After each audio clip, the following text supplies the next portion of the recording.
Brooklyn if you didn't already know, and today I'm going to be giving you guys a tour of my bookshelf. Now, as far as my book buying habits go, I try not to buy a lot of books. I'm a big proponent for utilizing your local library, and I also believe you don't need to own a ton of books you may or may not enjoy. So I try to stick to buying books that I've already read and love and want to add to my collection. And if I do buy the occasional random book, I make sure to do my research on it to make sure it's something that I'll actually like. So without further ado, let's get into this bookshelf tour. So the actual bookshelf was made by my dad, and the piece above it is actually an old fireplace mantle. As far as how I've organized my bookshelf, the top two shelves are all books that I either love or that I want to display. Within the actual boundaries of the bookshelf, I've categorized everything by genre. I've got a couple of my favorite series. Absolutely love Howl's Moving Castle. And this one is a really cute trilogy as well, about time travel, called the Ruby Red Trilogy. So starting at the top of the bookshelf, I've got Ruby Red, Sapphire Blue, and Emerald Green, Meetings with Remarkable Manuscripts, Eon, Iona, Howl's Moving Castle, Castle in the Air, and House of Many Ways. Over on this side, we've got another trilogy that I really like. I actually just finished this one recently, and I've got some travel books over here. I've been to Ireland, I want to go to Italy, and there are many places that I would love to travel. So we've got A Deadly Education, The Last Graduate, and The Golden Enclaves, Cinder, Scarlet, and Cress, Easy Guide to Ireland, Lonely Planet, Italy, and 1,000 Places to See Before You Die.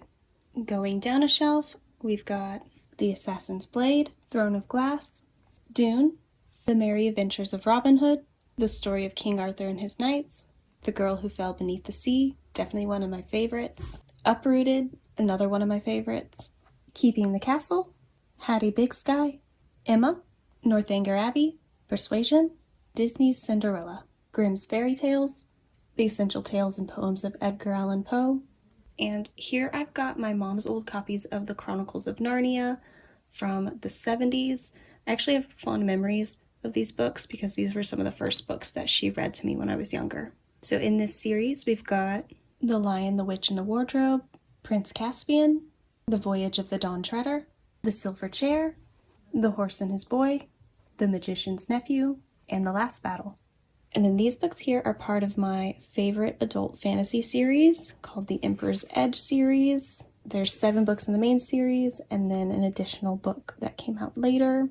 So we've got The Emperor's Edge, Dark Currents, Deadly Games, Conspiracy, Blood and Betrayal, Forged in Blood Part 1, Forged in Blood Part 2, and Republic. And then we've got the Sherlock Holmes Puzzle Collection and the original illustrated Sherlock Holmes. Now on this shelf, I've got all my fantasy going into sci-fi, into graphic novels, and into thrillers and mysteries at the end.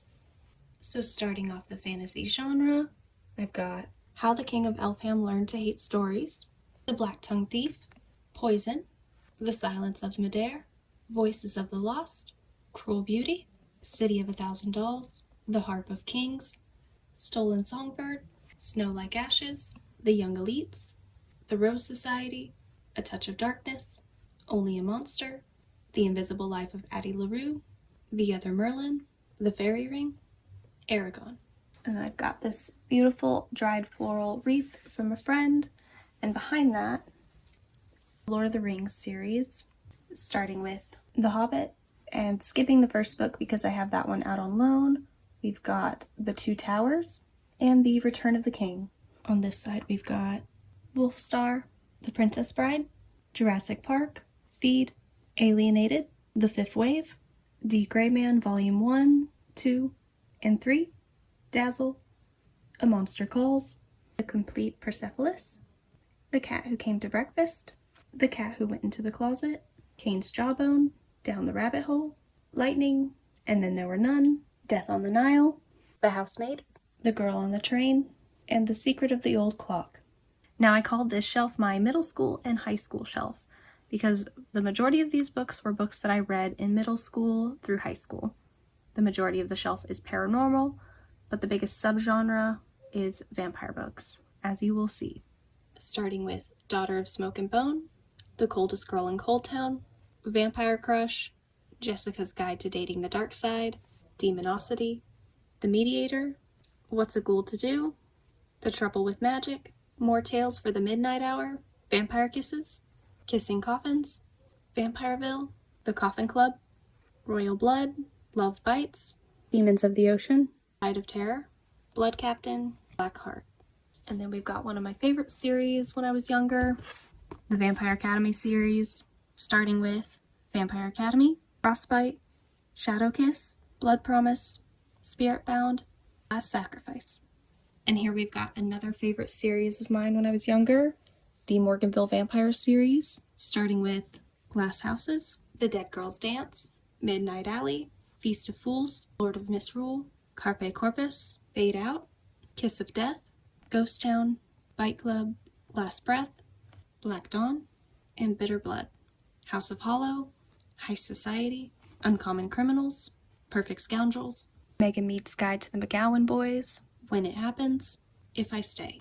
As far as this bottom shelf is organized, I've got all of my bigger books that don't fit on the upper shelves. I've got general fiction and literature, historical fiction, as well as some old English textbooks and some dictionaries.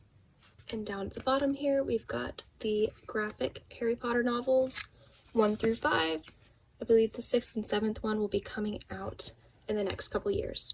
Harry Potter and the Sorcerer's Stone, Harry Potter and the Chamber of Secrets, Harry Potter and the Prisoner of Azkaban, Harry Potter and the Goblet of Fire, and Harry Potter and the Order of the Phoenix. And then we've got The Devil Wears Prada, Catch-22, Alice's Adventures in Wonderland, Holes, Candle in the Darkness, Jane Eyre, Caleb's Crossing, A Separate Peace, Sea Jade, The Mask of the Enchantress, To Kill a Mockingbird, Heartstorm, To Catch a Pirate, Summer of My German Soldier, The Rape of the Lock, A Modest Proposal and Other Satirical Works, Paradise Lost, Sir Gawain and the Green Knight, Henry IV Part 1, The Canterbury Tales. This was actually my favorite piece of literature to study when I was in college. I just liked the variety of the stories, and it was also really interesting to learn how Middle English would have sounded. The Longman Anthology of British Literature, English Grammar, Principles and Facts, Writing Tools, Rules for the Dance, Spanish Dictionary, French Dictionary, 2 English dictionaries, Big Magic, Wonder Book, Studying English Literature and Language, Travel Listography, Makeup, Love to Bake, Face Paint, the Encyclopedia of Gardening, Complete Guide to Gardening, Archaeology, and then I've just got a photo album in the corner here.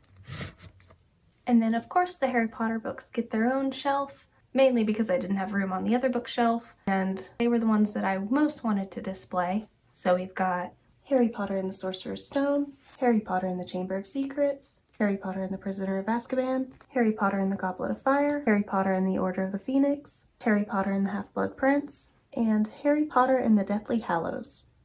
And that is all the books that I currently own. If I counted correctly, it's about 189 books, which is actually fewer books than I've owned in the past. I've unhauled quite a few books over the years, but I'm happy to say that I enjoy the majority of the books that are on my bookshelf. I'm hoping to make more book content soon, so stay tuned for that, and I will see you guys in the next one.